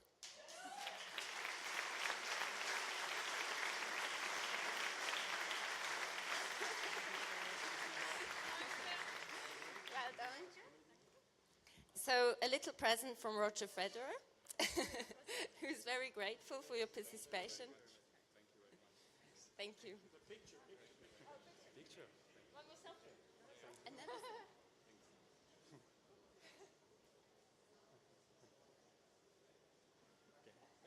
thank you, thank you.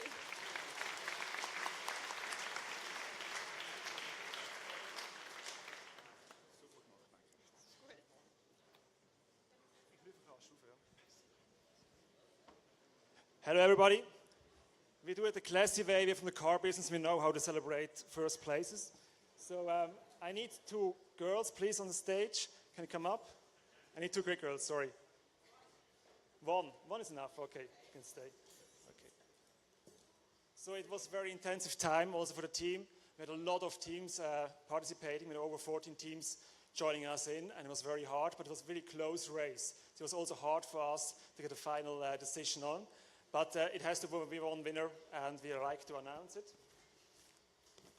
And if I can read my own writing. The winner is Keep Calm and Let the Car Drive. Please come up on stage.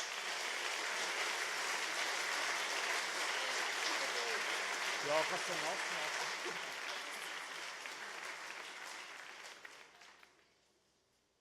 Are you there, guys? No?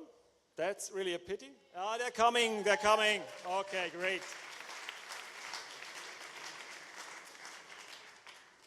So actually it's up to you to choose if you want to play with the champagne or keep it for you. So people in the first row maybe go a bit away. And the thing we have won is, as we announced earlier, is a driving experience with Volkswagen. So you can join in, real drive a car, not like just hacking one or remote one. You can really drive it. So that's your prize.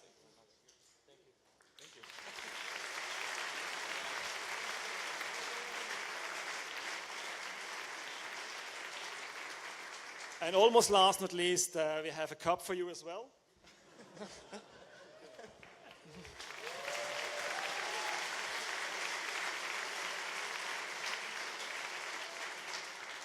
Actually, I don't know the English word for it. The cup that comes around, they call it in German Wanderpokal. I don't know, it's not hiking cup, I don't know. But the sense is to give it back, we put your name on it, and it's going for the next challenge next year. And one thing I wanted to have to say is the race was really very, very close. And actually, this is the winner team, overall winner team, but we would also appreciate that the second team can join in and have the same experience in the driving experience as you have. And the second team was the Sunshine team. Also, you can participate at this driving experience. That's it. Thank you very much.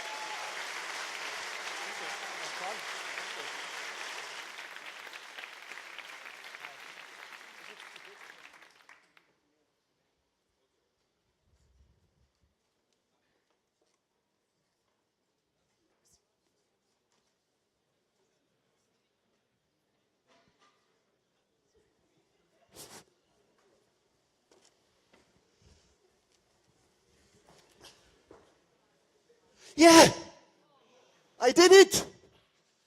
My sports performance has improved great time.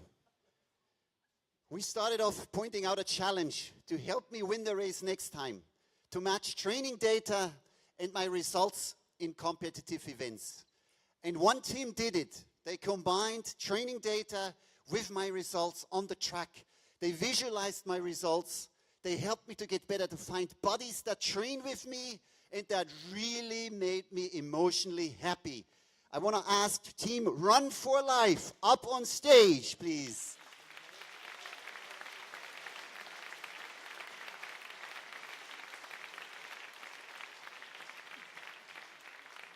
And as they make their way up on stage, of course what we have for them are the latest and most innovative sports watches that are on the market so they can track their performance in the future. Many thanks for your development. Here we go. Thank you. Congratulations. There you go. Congratulations. Wonderful. Happy sports in the future. Thank you very much.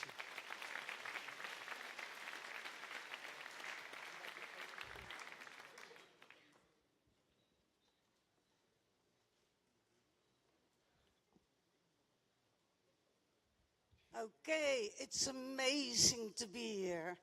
We are a friendly alliance, Europco, and work together with 8 mutual insurance, and we need the younger generation on board in our industry. Working together with Swiss Re and IBM today, I'm handing over to one of my friends, Bobby, to share which one of our team won. Well, let us remind you what our motto was. It was becoming a weather geek, so putting technology in an insurance context. That's why we also teamed up with Swiss Re and Europco. And the winning team with a convincing idea was Travel Frog. Please come on stage.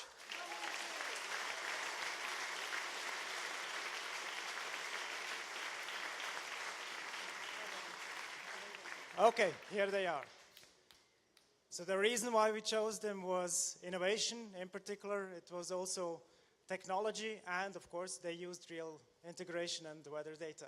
And easy for the consumers. That's really important. That's your prize. So here are your drones. Congratulations. everybody. Thank you so much. Get a liability insurance, please, no accidents. Yeah. Well done. Enjoy.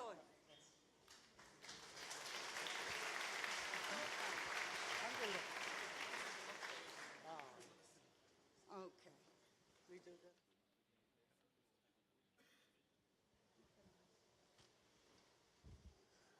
Okay, now it's up to us.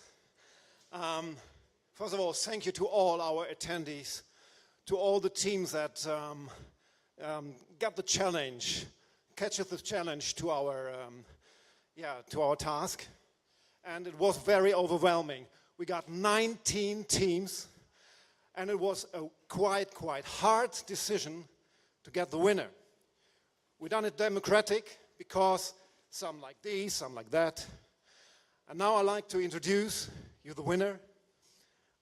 And I'm very excited because this sentence I want to say all my life. And the winner is Jurassic Bites. Please come to the stage.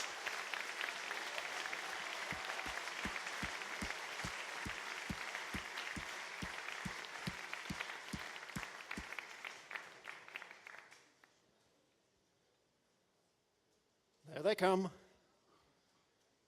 I think they're also very excited. Hey, thank you very much. Thank you. Thank you. And we have also a prize for you, an Amazon Echo for every one of you. Enjoy it.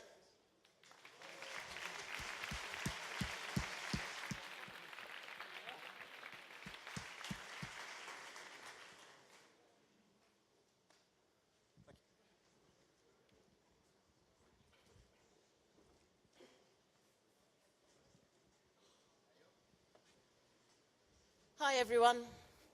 I would like to thank the 21 impressive teams that have taken part in our challenge today from SRF and Thomson Reuters.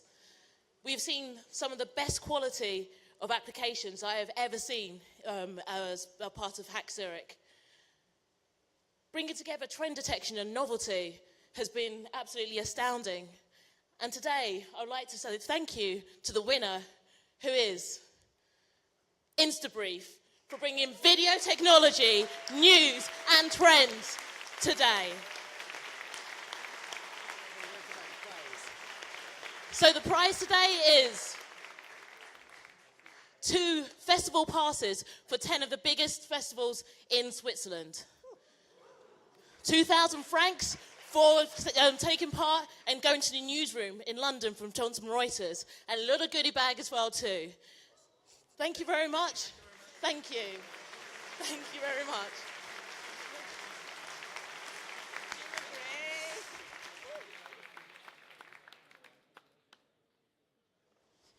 Okay, wow. We really had a hard time deciding.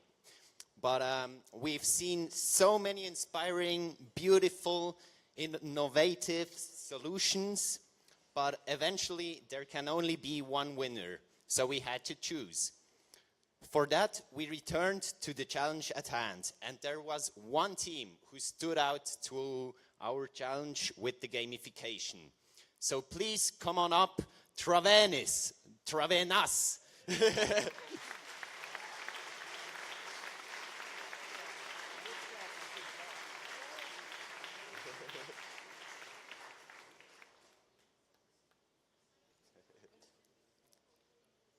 So obviously, you two get a prize, and it's an HTC Vive, so have fun with it.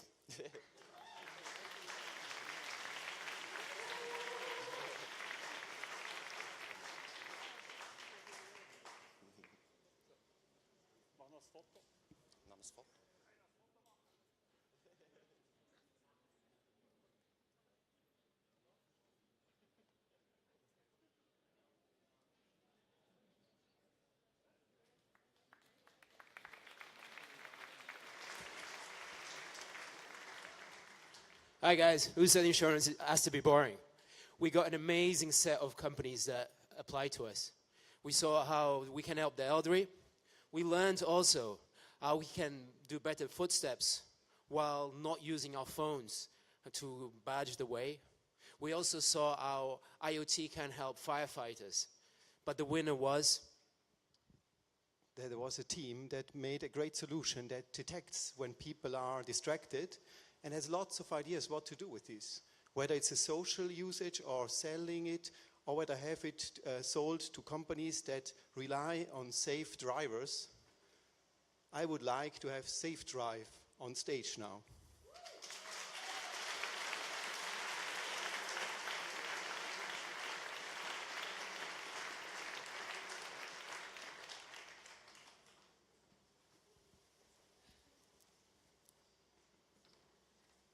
Well done, guys.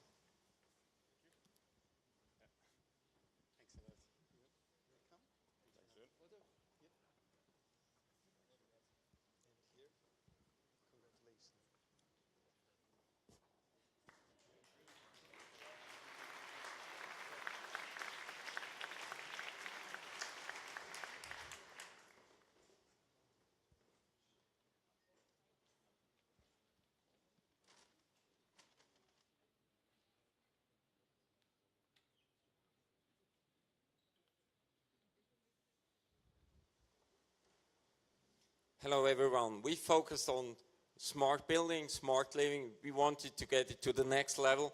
We had also plenty of teams with new ideas, and it was also great collaboration with Swiss Life Lab, with Wiesmann, and also myself as from representing Zülke. We discussed also as well what is really the best one in terms of quality, in terms of perspective, that we can use it more as a business case. And we came to the final decision that Food Affine is our winner. Please come up to stage.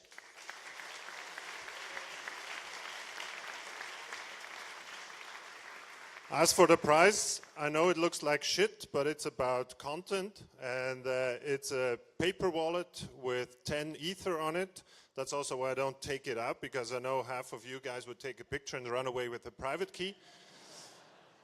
But at current market levels, that's about $2,500, and short time ago it was like 4K, and it's going to be 4 or 5K again. So enjoy.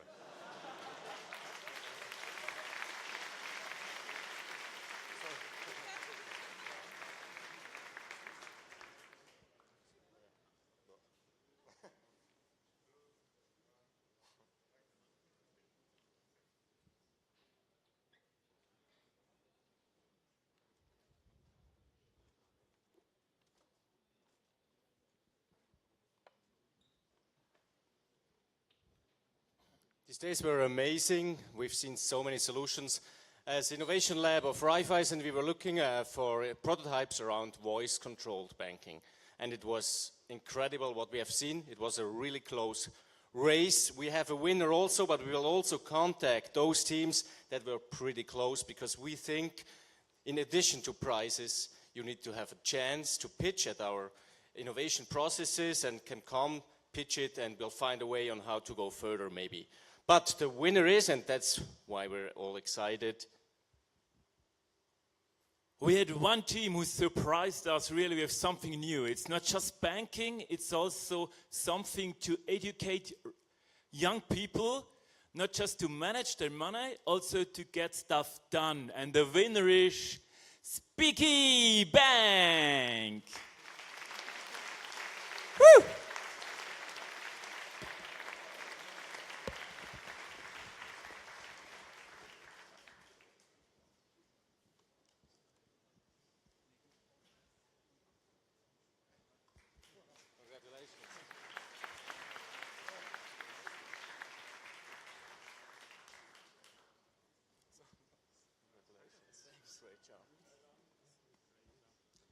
Beneath the Alexa and Google devices, banks still create value. We have not crypto coins, but real gold coins. Have fun, sell them or keep them. Maybe gold price will stay more stable than the cryptocurrencies.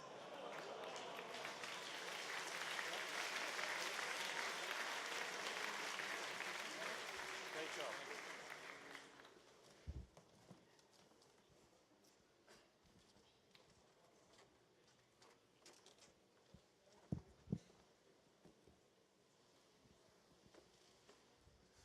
Right, good afternoon. So I'm from the Bula Group. We had about 10 teams working for us on our challenge. And just to remind you about what that was, we set a fairly large goal. What we wanted you to do was to help make your contribution to saving the planet by reducing waste in the grain supply chain. So we had 10 groups working for us on this challenge, all very interesting. Some of them obviously listened to what we asked them to do, some people didn't. Some of the projects were good, some were less good. One of the things we were focusing on was the quality of the result. There was probably, of the 10 teams, there was about 3 teams that was very hard to pick between. But the team that we have chosen was chosen because they had a solution which technically worked the best. And that team was Pie Grain.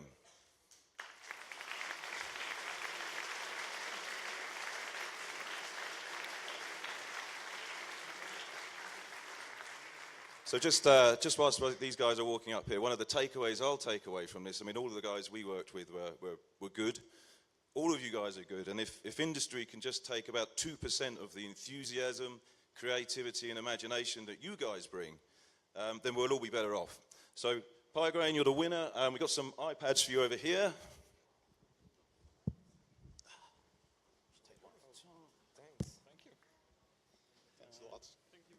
There you go. So the winners are Pie Grain.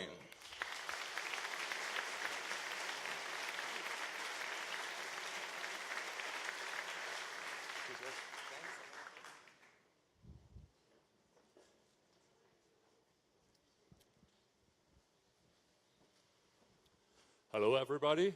So first of all, let's say a big thank you for being part of this great session. It has been a pleasure for us to provide you with some fresh coffee all over the days, so I hope you enjoy it. Okay, so the challenge. It has been a tight competition. Self-sovereign identity has been our topic.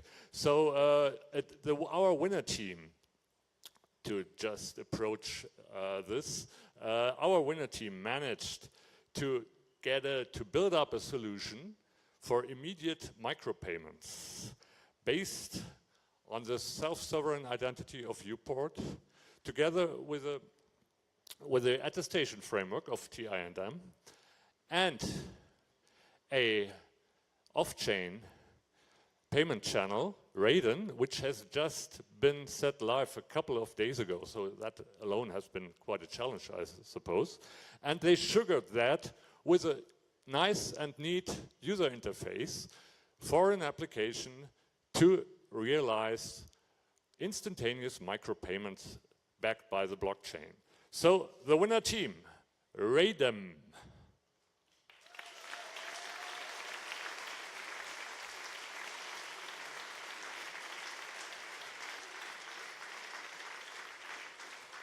I see them approaching.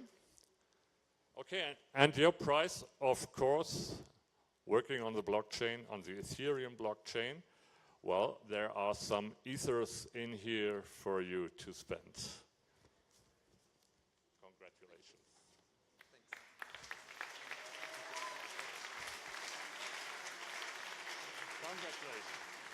Congratulations. Congratulations. Thank you. Bye.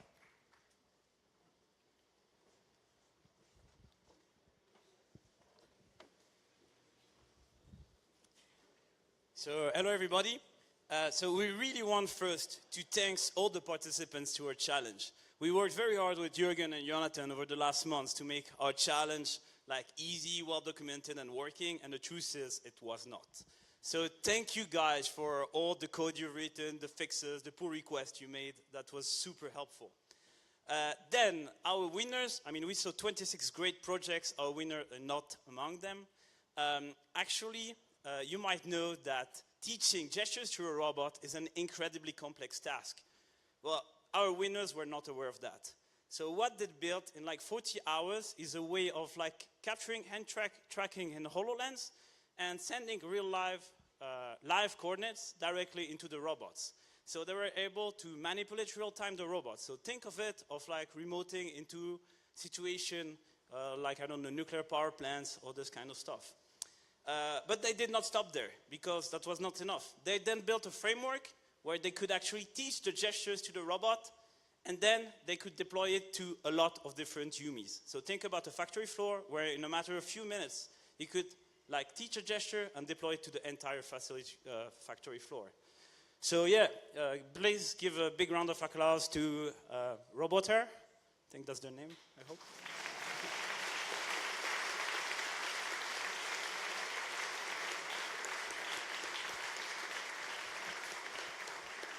So yeah, for your effort, you get this very limited collection of Azure backpacks. So I hope you like them. Yes, awesome. Yeah, there is a Surface Pro, inside. So. Awesome. Yeah, congrats. Thank you. I think we have to watch them for the picture.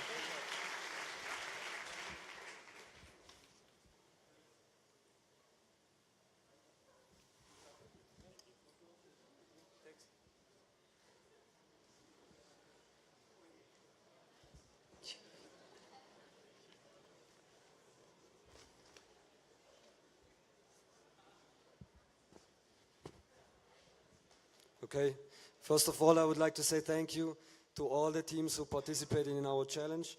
There were some really amazing projects. Unfortunately, only one can win. The winner created an application that lets you draw fashion products, turn these products into images, and then use the image to search the fashion catalog of syrup. So the winner of Rosa, our lovely swan, and of course some other prizes, is Draw to Fashion. Please come on stage.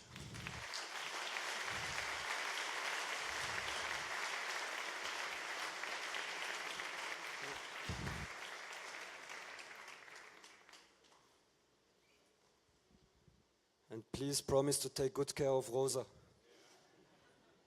Congrats. Thank you. Here you go. Congratulations. Good job. Auf nummer 40. Number 40. Can we take a picture? Yeah. Thank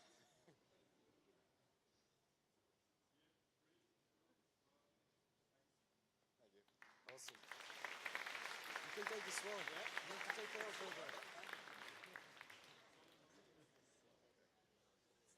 Yeah, you can choose if you want the drone or the second graphics card.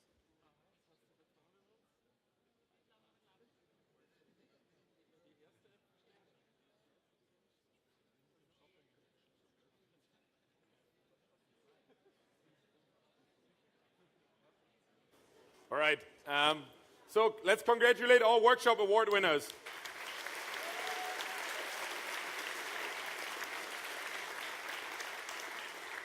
So let's get to the audience award.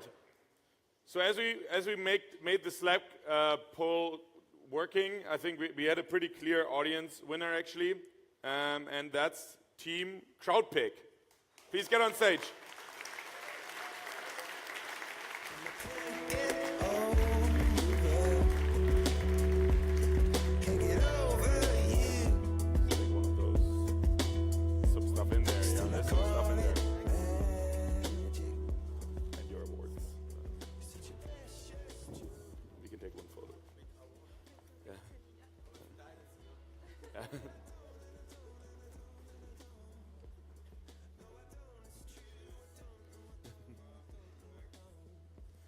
Cool. And we have also a top voter award, and that goes to Larissa Schremp.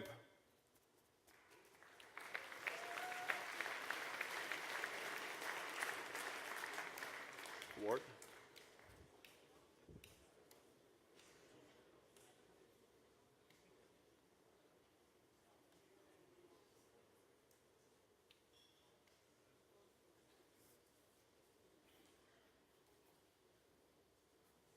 Congratulations on voting. Thanks. So now we're going to get to the main prizes, the 3 overall winners of HackZurich 2017. Cedric is going to present the jury today, so I'll hand over to him now so he can present the 3 winners and also tell you a bit more about why they won. So I hand over to you. Hey guys, we're almost there. We're getting there. Before we get to the 3 winners, quick poll. Who is not here for the first time? Stand up. Wow, that's a lot. Who's been here more than twice? Keep standing. 3 times. Who has been at every HackZurich so far? Woo! Good stuff. So, I also came here 3 years ago for the first edition of HackZurich as a participant. And I know how hard it is to get up on Sunday morning and somewhat think straight and present your solutions to us. We were amazed by what we saw this morning. So many cool projects. Unfortunately, not everyone can win, but please give a big round of applause for everyone who participated.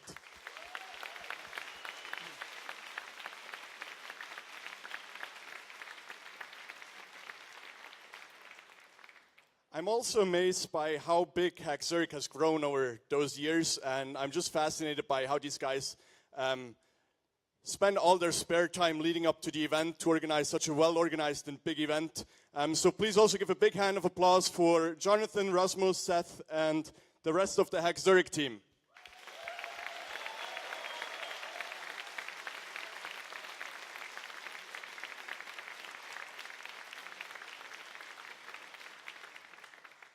All right, and now we're going to get to it. 3rd place of HackZurich 2017. This project, we used to say do good and talk about it. Nowadays it's do good and Instagram it. So these guys make sure if you do a long run, you keep running, you have the pictures to prove it afterwards. We're going to hope they're also good runners because they were just up here. Please welcome Team Crowdpick on stage.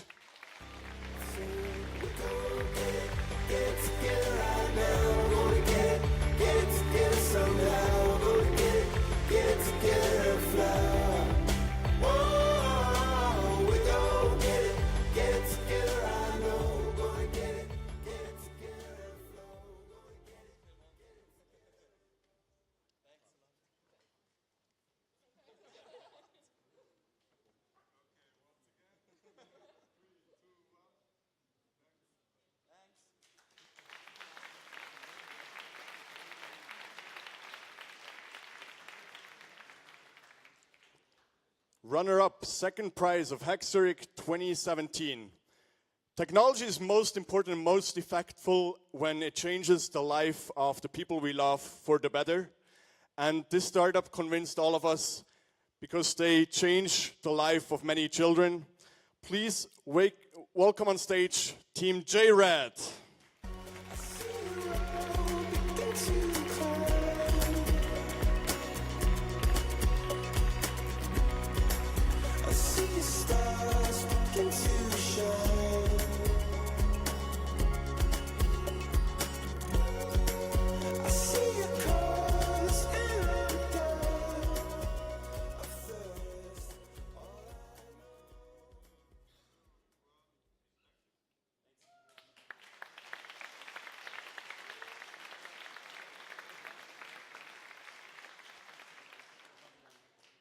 And now, 1st prize of HackZurich 2017, the winner.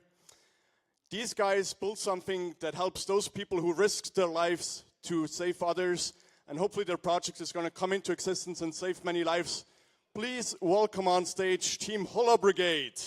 We are the champions, my friends, and we'll keep on fighting till the end. We are the champions, we are the champions.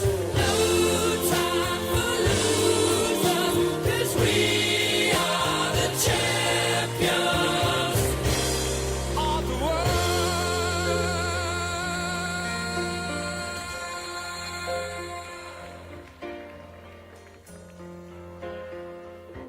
I've taken my bows and my curtain calls. You brought me fame and fortune and everything that goes with it. I thank you all, but it's been no bed of roses. Yeah, thank you, Cedric. So at this point, I actually want to thank the entire jury for doing their job. Please all get on stage here.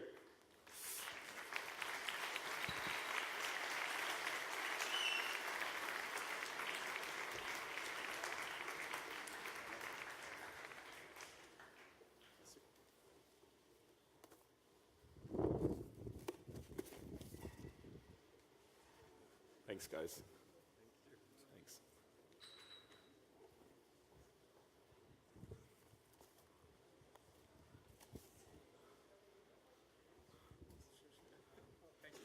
Thanks.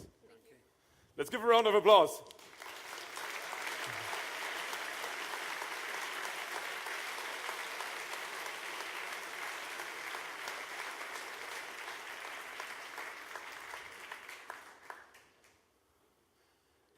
Let's thank all the volunteers for staying up all night. There were like more than 20 people helping at this event. I think they did a great job making sure you get enough food, just feel good and help you with all the questions you have. Now, if you have feedback, please post it, send us an email directly. We will also send a poll around after the event. So we're always interested in improving the event. So if there's anything we should do better, please message us. I want to quickly thank all the sponsors, our gold partners, silver partners, bronze partners, and also general partners, and supporting and startup partners. Thank you all for supporting the event and for working so hard. I want a beer now, so let's get out and get some beer. Thank you for coming, guys.